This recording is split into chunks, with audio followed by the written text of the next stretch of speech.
Hello and welcome to Model Kit Beginner, to a new series which I'm starting right now, and let's hope I will keep at it and it will be a success.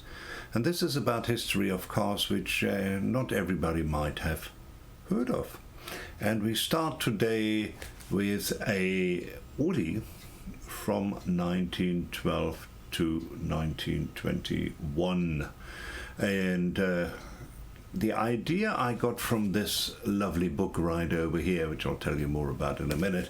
Now, this book resided on the loo of my brother for many, many years, and on my last visit to Germany, which ended yesterday, I was lucky enough to convince him that I should rather have that than him.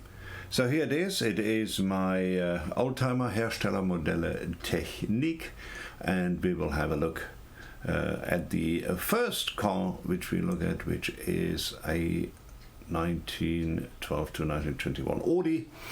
And so let's get started with that. I'll see you there.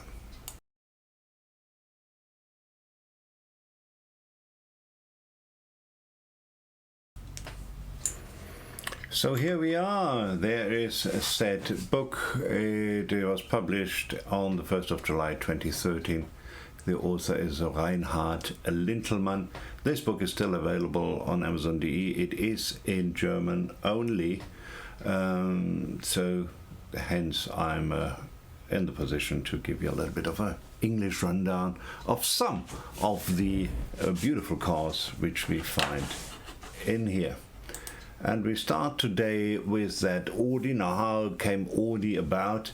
Now, the founder of Audi must be credited to Mr. August Horch. Now, August Horch founded a company which was called August Horch and Key in 1896, which was then already started building automobiles. But he fell out with his board of directors and then decided that he will found his own company. And since he couldn't use the name of August Horch and Key, which still belonged to the company he just left, he used his name Horch, which means listen, and translated it into Latin. Hence the name Audi, because Audi means listen in Latin. Now, the logo you see is not the logo which he had in 1912 or 1909 when he basically left and founded his new company. You see the Audi logo right over there together with the DKW, Horch and Wanderer Automobile. That particular logo came together in 1932, when for the first time the four rings as we know them today came together and formed what was then known as Auto Union. Auto Union were the first rings, and after the war it was then just simply renamed Audi. So much to Audi, where the name came from, the founder of the company. But we would like to start with the car, which is the Audi Type C. Now, the Audi Type C Alpine, that was a car which was introduced in 1912 for the Austrian Alpine Rally. It became very popular with Germans who could afford a car, and especially with the army in World War I. Even back into production for a couple of years after the war, I believe until 1921. And the performance was really good, handling, reliability for the time, and great rally successes that raised Audi's profile, and the Type C was an absolute commercial success. Now, commercial success in those days means that around about 1,160 cars were produced. Now, that obviously in today's numbers would not be a commercial success. That would be some other garden shed producer, but in those days that was quite something. As I said, between 1912 and 1940 the Type C completed the Austrian Alpine Rally and winning the three in successive years. And that certainly was one of the most competitive motorsport endurance races at the time, and Audi was certainly a very strong competitor. Right. Back to this one. Type C was a tourer before it became a racer, and as a tourer it had 5 seats, it had a wheelbase of 2,896 millimeters, best part of 2.9 meters or 114 inches. It had a 4-cylinder 8-valve straight inline engine. It had a petrol engine. Displacement was 3,563 cubic centimeters, or today we would say 3.6 liters, or 217.5 cubic inches. The power was 35 horsepower, which I might tell you in 1912 was quite something. A very, very powerful car.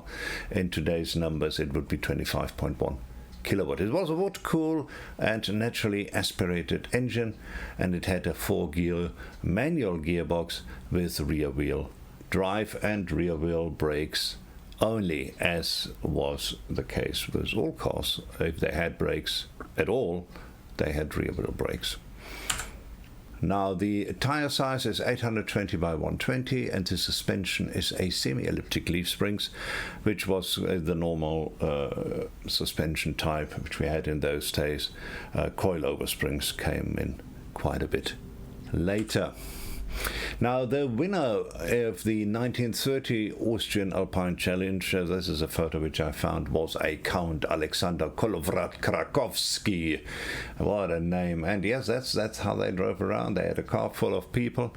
You see, this one has a wonderful propeller in front, which I'm sure drove something, maybe a water pump, maybe an oil pump, something in that line, and that obviously is how they did their rallies, winning the Alpine Rally 1912, 13 and 14 in Austria. Now, what does an Alpine Rally in Austria in 1913 more or less look like?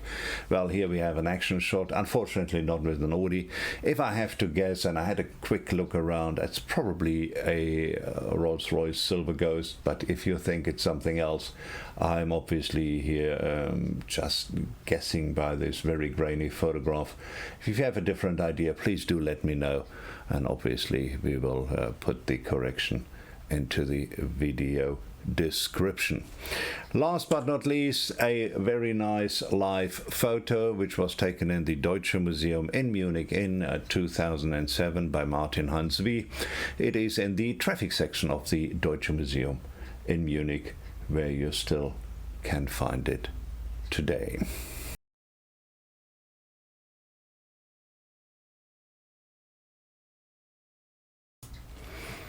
So here we are, a quick rundown of the Audi Alpensieger Type C.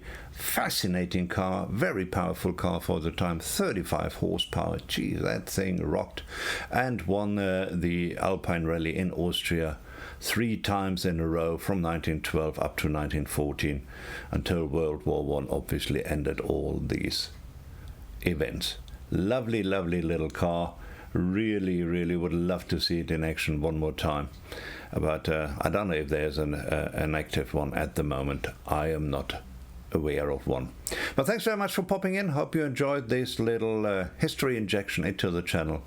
Hope you come back shortly for my first review of the Wild Kits, which are still here in my stack, and that will be in a couple of days. Thanks very much for popping in, and greetings from Cape Town. Cheers.